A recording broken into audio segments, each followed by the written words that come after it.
good morning, afternoon, evening, whatever it is, whatever time it is where you are or where you're watching this right now. Welcome, Chappelle, to your very honors, Chappelle, by the way, for your very first flipped lesson. All right, so this is it. All right, so this is what I was talking about in class. The big thing about these is to make sure, really quickly, disclaimer, if you are in Mr. Terry's A, D, or F classes, you are watching the wrong video, all right?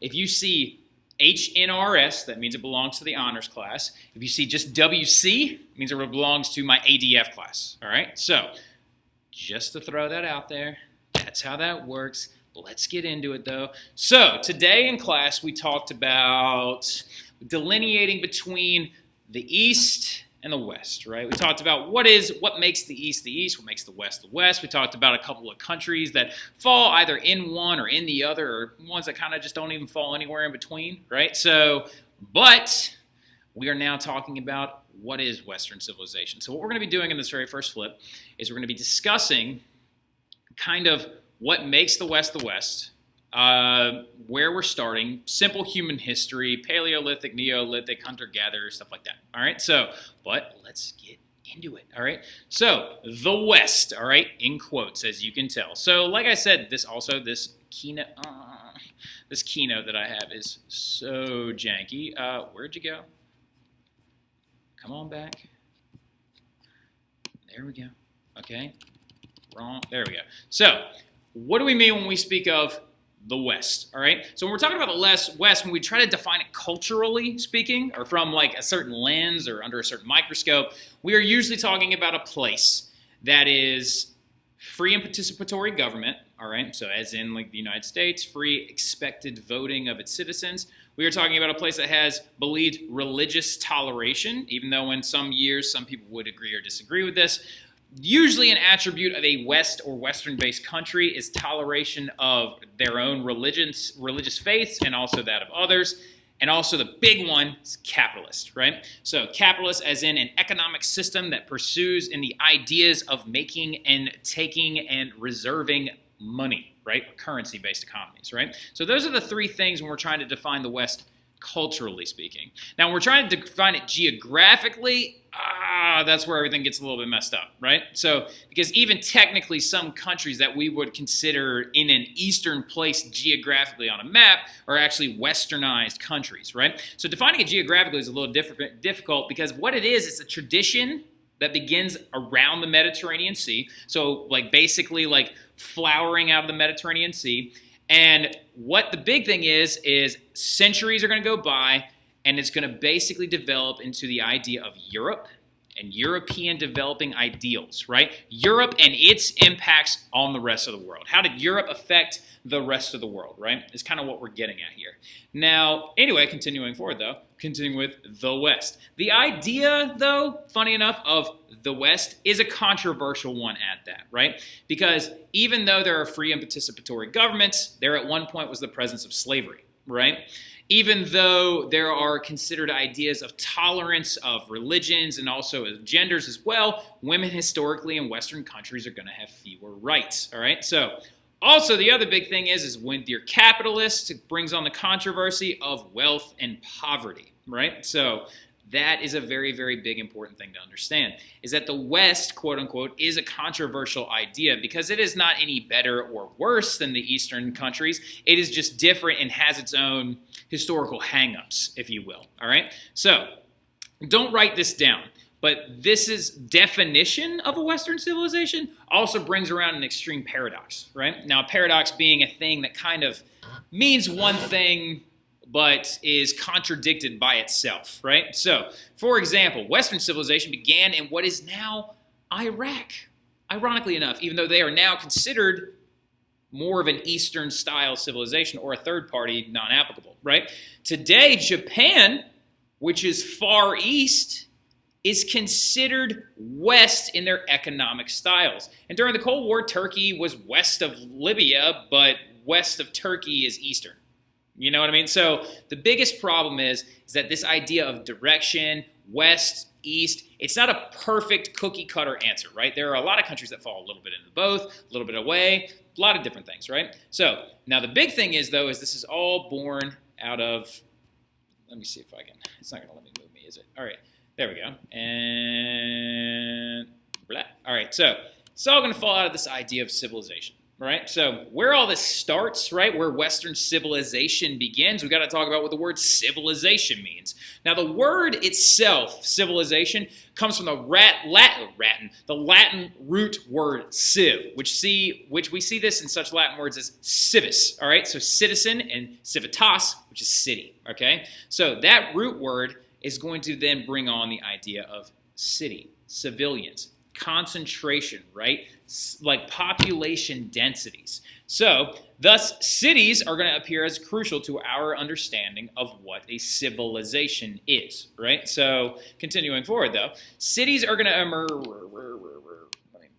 Man, this presentation, I always forget, is like so rough because I keep having to move myself, and on a Mac, you can't like move Dwayne Cam without. There we go. So, and all right, there we go.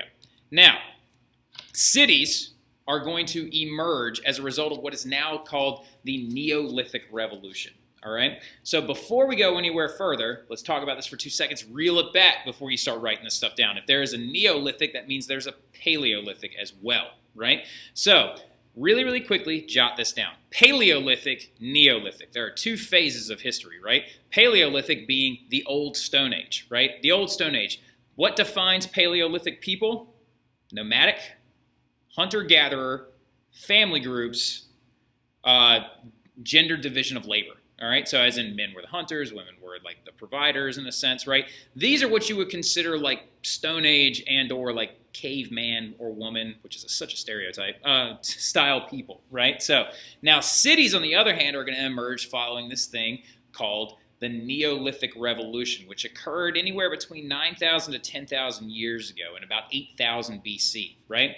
And it's going to mainly be concentrated in the area of Southwest Asia. When we're actually discussing these places, we're talking particularly about Mesopotamia and Egypt, right? So this revolution, in quotes, was the development of farming and the domestication of animals and plants. That's right, I said it.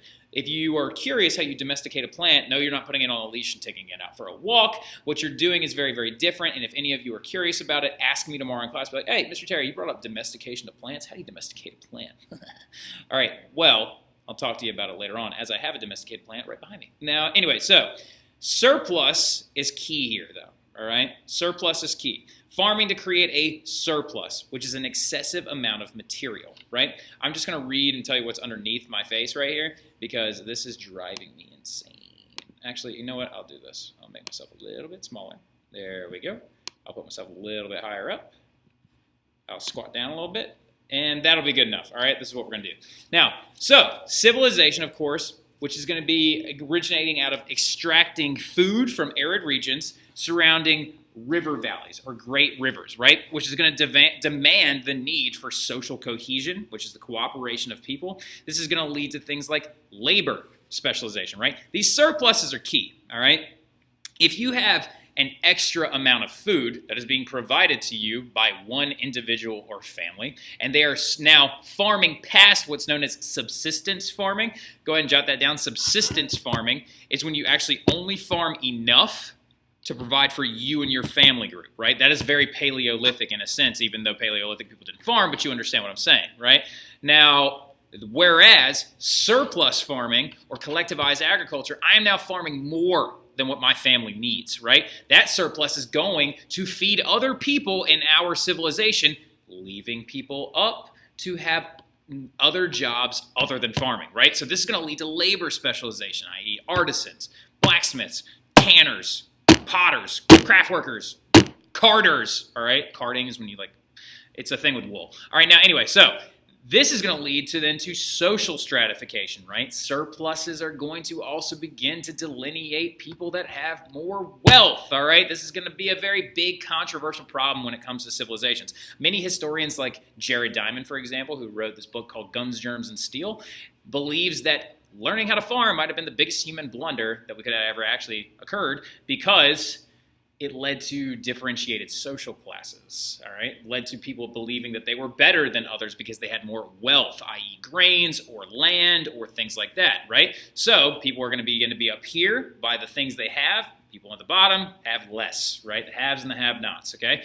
Now, also, though, this is going to lead to an organized government. The people who have the most are now calling the shots for this entire area to try and keep the society rolling forward, right? Now, in turn, complex religious structures are going to result from old ideas of religion exemplified when people began to bury the dead, all right? So we know that Paleolithic/Neolithic people began to worship religions when they began to preserve bodies, right? If one of you croaks, if Jaden, right, just flat out like croaks in the middle of class, we're not going to just like pitch her out into the street and let the dogs eat her. We're going to actually preserve that body because we believe in an afterlife, right? The Catholic faith, believing in the afterlife, that is a complex religion based off a small idea of an afterlife and preserving one's dead person, right? By burying it underground, preventing other animals from coming and eating it, right? So now, civilization continued, though. Civilization, quote unquote, itself is going to arrive about like 3,000 years after that Neolithic Revolution, right? So, or actually about 5,000 years after that Neolithic Revolution. When I say civilization, we're not talking about small city-states. We're talking about large, huge, complex architecture, socially stratified, intense organizations, all right? So, civilization itself is going to rise around 5,000 years ago. Now, don't write this down. And some of y'all are like, wow, that's a long time ago. It's really not. The Earth is 4 billion years old. Homo sapiens sapiens, which is what we are, all right? So if you actually look at a documented, like if you actually look at the development of people over time, some of you are like, well, I thought we were just a Homo sapien, right? Well, actually, funnily enough, Homo sapiens have 3 other types of people in it. There's also a Neanderthal, which they're all dead now, but they were a Homo sapien. Then there was Homo sapien, I'm just going to put HS, Idaltu, which is also all dead now, but there was also only a very, very small population. And then there's us, which is HSS, Homo sapiens sapiens, right? And we had major advantages over our Neanderthal brethren, and I've dropped my pin cap. All right, so we had major advantages over there, include larger brains, easier ability to manipulate tools and create them also. Now, the thing about it is, though, Homo sapiens sapiens have been around for 40,000 years, right? And their ancestors are about 100,000 years old. So humans in general can be traced, first of all, this you need, though, right? That last one. Humans in general can be traced all the way back to Africa to about 1 million years ago, right? So earliest signs of humans all originate from Africa. And that was about 1 million years ago. Now, the Earth is 4 billion years old. Here's the crazy thing. If you were to look at human time, it's going to blow some of y'all's minds. Some of you are like, that's not that big of a deal. And you're no fun. And you need to stop being a stick in the mud and actually learn to, like, marvel at what the world is, right? If time on this planet were a football field, right, 100 yards long, humans take up as much time as the last inch before the opposite end zone. We are so minuscule in the grand scheme and history of this planet. The last inch out of 100 yards is proportionally the amount of time that humans have even been on this planet. How insane is that? And now we're walking around with computers in our pocket that are 10 million times stronger than the same computers that put men on the moon. That's insane, right? So don't write this, but this course is mostly about our story, how we became the West, where we come from, why we do the things we do, and man's story from like really, really early civilizations to the gifts that they endowed upon us and that shape our everyday life, right? So the first humans, of course, are known as hominids, right? So the very first humans that showed up in Africa about 1 million years ago were called hominids, right? Now, hominids went through multiple phases, as you can tell right here, but they started in Africa, and then they began through migration to extend their settlements. They migrated up into Europe, and then some of them took a left, some of them took a right into the Russia area, and then down into Asia, and then they're going to hop over to Australia and into Polynesia. They're also going to cross the Bering Strait into North and South America. They're all going to originate themselves from Africa traditionally. Now, don't write this down though, okay? But as you can tell, humans went through a lot of different stages. Australopithecus, which is 3 to 4 million years ago, simple stone tools came out of Africa, all the way down to Homo sapiens sapiens, known as the wise human being, which replaces Neanderthals and it is now what we are today, right? So the emergence of civilizations, though, is the big thing. So when we're talking about a civilization itself, it's got 6 characteristics that make a civilization. Do not get this confused with the 3 traits of the West, all right? So you have the 3 traits of the West, and now we're talking about the civilizations, right? So 6 characteristics of a civilization are concentration, which means you have people living in large groups, distinct religious structure, gods, priests, etc., political and military structure, which ironically enough, this is a very chicken or the egg kind of question. We're not really sure what came first, religion or politics. I'll leave that one up to you. The entire historical community is waiting on its hands and knees for you to just figure this out for us, because none of us can figure it out.